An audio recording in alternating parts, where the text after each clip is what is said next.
어머니를 위한 성경 문화 이야기, 법률 이야기.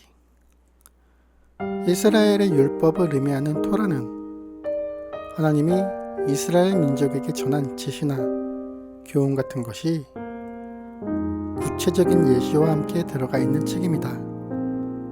하나님께서 자신의 백성에게 내린 지시는 도덕적, 사회적, 종교적 생활에서 지켜야 하는 규정들이었습니다. 약 400년이라는 시간 동안 애굽에서 노예 생활을 하던 이스라엘 민족은 하나님의 도움으로 출애굽하게 됩니다. 하나님은 그런 그들에게 자신의 백성으로 만드시기 위하여 시내산에서 십계명을 모세를 통해 전해 주십니다. 이 십계명은 이스라엘 민족들이 하나님의 성결한 백성으로 존재하기 위해 필요한 규칙들이었습니다. 하나님은 이 규칙들을 기반으로 하여 이스라엘 민족들과 약속하십니다. 즉 계약을 맺으십니다. 그 내용은 이 규칙들을 잘 지키면 축복을 받고 그렇지 않으면 저주를 맺는다는 내용입니다.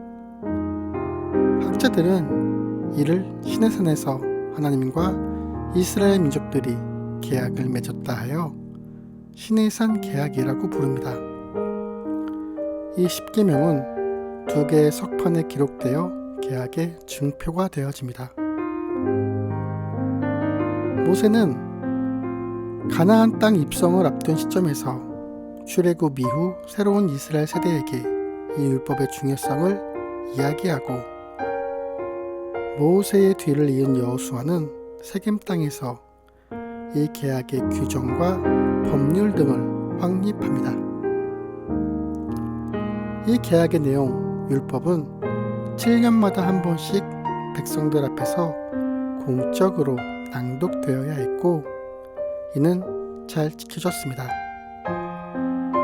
이스라엘의 율법은 이스라엘 민족들과 인간적 지도자와의 관계에서 나타난 법이 아닌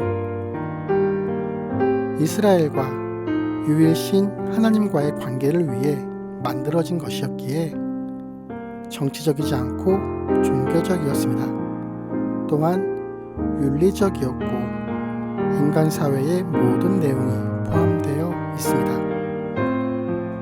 율법은 하나님과의 계약 준수가 주 목적이었습니다. 따라서 우상 숭배나 신을 모욕하는 범죄에 대하여 엄격한 벌을 주게 되어 있었고 하나님의 거룩한 백성을 더럽히는 범죄에 대해서도 엄격한 벌을 주게 되어 있습니다. 하지만 그 외에 인간성에 대해선 온화한 모습을 보여주는데요. 사람을 때리는 태형은 40대로 제한하여 사람의 인격을 존중하고자 했고 사회적 약자에 해당하는 외국인, 빈민, 억울한 자, 고아와 과부를 위한 법률도 존재했습니다.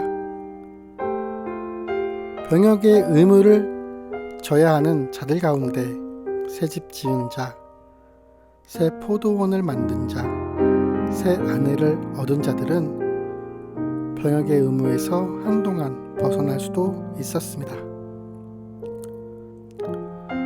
물론 보복의 원칙은 강경하게 일관되어지는 모습도 보여집니다.